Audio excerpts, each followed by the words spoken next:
Alright, time for the analysis of Chapter 1 of Eva and Franco Mates. That's how you tell I mean business. I made tea, for thoughtful pauses, but also because I have a cold. I apologize in advance for my voice. And I'm going to try to keep this quick because my last video was 11 minutes, and I don't think that would be too great. So let's start off. Luther Blissett. Luther Blissett was an open identity to a network of artists and musicians and activists and all these people that they could use this name, this open reputation, when they were doing like media stunts or other hoaxes.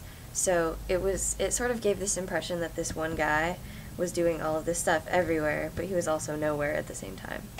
And he didn't, as a person, didn't actually exist. It was just an open identity. And that's kind of cool that a bunch of different people would use that.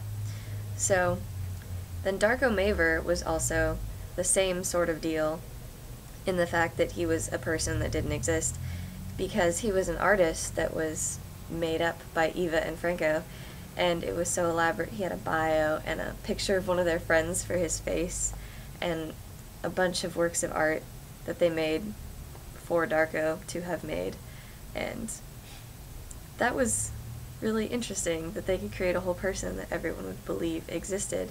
And I think that shows that people would believe that sort of thing. They see it on the internet and it looks legit, and there's no reason to not believe it, so they didn't really question it, so to speak, so they just let it get out of control until they made, well, actually, sort of not related, but Blissett and Maver both ended up committing suicide, sort of, since they didn't exist, but now they don't exist anymore in any sense. So Eva and Franco also had this really interesting habit, aside from making up people, stealing bits of art. And I don't really see the art in that because I think it's kind of childish, but that's just me. Because museums have been proven over and over again that they're not that well secured, even though they really should be. So just stealing bits of paintings is like, it's not much of a, they're not really sticking it to authority, and they're just sort of stealing little bits of art. Like, if they're gonna steal art, why not just steal a whole painting? I don't know. But that was that.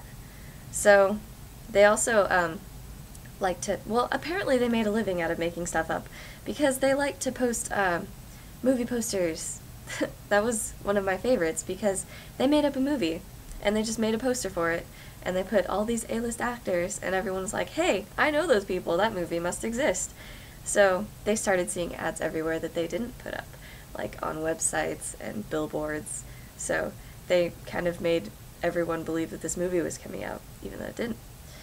And the fake newspaper was actually really cool because they made a fake issue of the New York Times, and they pretty much got the whole city to believe that the war in Iraq was over.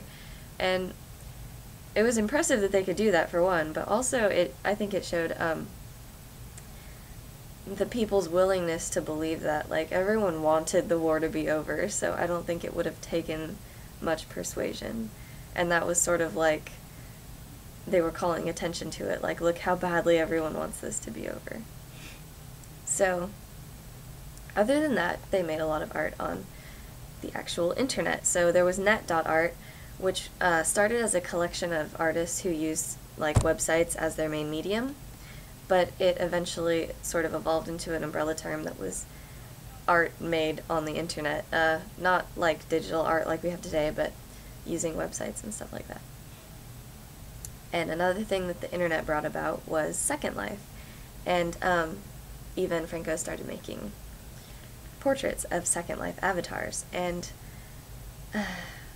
that was really cool because it's like they're capturing people's alternate egos. Like, none of these avatars actually exist, but there is a real person behind it, and they're given this blank slate, and they're allowed to make this person anything they want. So, in effect, they were capturing how the people would, like, make themselves. It was sort of an augmented identity for the person, and they captured that in a portrait. That's pretty cool.